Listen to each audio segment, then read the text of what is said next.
Uncle, આંટી, તમારે હવે ડરવાની કોઈ જરૂર નથી. હવે તમારો કોઈ વાળ પણ વાંકો નહીં કરી શકે.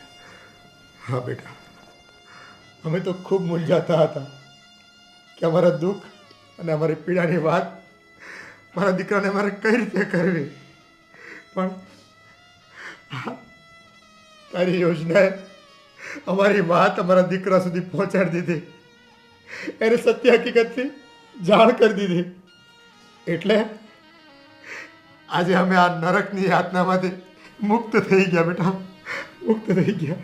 બેટા, તું તો અમારા માટે ભગવાન બનીને આવ્યું. હા બેટા. આજે તું ન હોત ને તો ખબર નહીં અમારા લોકોનું શું થાય.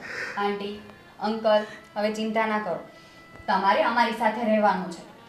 હા હા અંકલ, સિયા એકદમ સાચું કહે છે. અને આંટી, આ શું, અમે કોઈ ભગવાન નથી, એટલે મહેરબાની કરીને અમને લોકોને ભગવાનનો દરજ્જો ના આપો. હા, તો સાચા સમયે અમે તમારી પાસે પહોંચી ગયા અને તમારી મદદ કરી શક્યા ને, એ જ અમારી માટે બહુ મોટી વાત છે.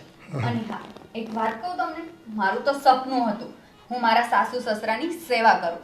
એ સપનું હવે પૂરું થઈ જશે. હા, મારો દીકરો અને બહુ બનીને તમે આવ્યા ને, એ બદલ ભગવાનનો ખૂબ ખૂબ આભાર, ખૂબ ખૂબ આભાર.